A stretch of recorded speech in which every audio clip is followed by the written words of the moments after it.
of these haters commenting on my Instagram. Look at this little man with his squeaky voice, thinking it's so cool just because he stirs in a cooking pot. First of all, it is very difficult to stir in a pot if you're only 6 centimeters tall. And secondly, I'm not just a little man, I'm a chef. And being a great chef is so much more than stirring in a cooking pot. To tell you, I understand where all these jealous comments come from. Chefs nowadays, they get so much attention. With all these cooking shows on television, some of them, they start to think they are the most important persons in the world. Actually, maybe they are right. Because if you think about it, food is the most important thing in the world. Food is what makes the world go round. If you look at, for example, something simple as salt. Did you know that in the past, salt used to attract invaders and even cause wars? So, if people go to war over salt, imagine what they would do in a world without chefs. Oh, let's see. Oh, luckily, not all people are complete epistemics. It says, how can I become such a master chef like yourself? Flattering. Honestly, I get this question like a million times. To put this to bed once and for all, let me give you 5 tips on how to become a great chef. Even if you don't know how to cook an egg, by the end of this dinner, probably you will still not be able to cook an egg. What you expect, I'm not a miracle worker. But I'm sure if you pay attention, you'll learn a thing or two.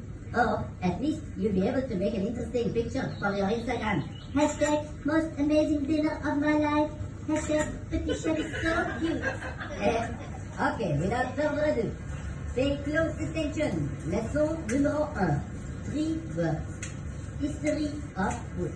In order to become a master chef, you have to study the traditions and understand where food comes from. Let's take something simple and common as the tomato. Tomatoes don't come from Italy. No. The first tomatoes came from what today is known as Peru. From there, they eventually expanded to Mexico, where they were cultivated by the Aztecs. The Aztecs grew tomatoes on chinampas, which were floating gardens around their capital city Tenochtitlan. In the 16th century, the Spanish conquistador Don Hernán Cortés arrived in the New World. The Aztec king at first believed Cortés was the returning Quetzalcoatl, the feathered serpent god. But Cortés was out of gold and conquered and destroyed his beautiful Aztec city.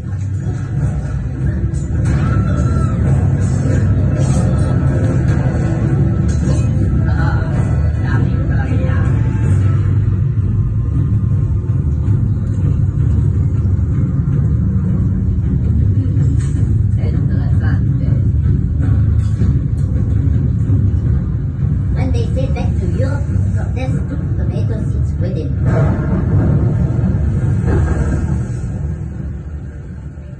There, the tomato was introduced to the European aristocracy.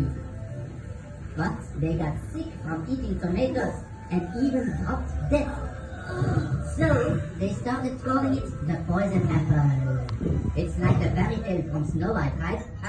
Turns out it was because the rich were eating of silvery pewter plates, and the tomatoes, which are high in acidity, dissolved part of the lead from the plate, and so when they ate tomatoes, they got lead poisoning.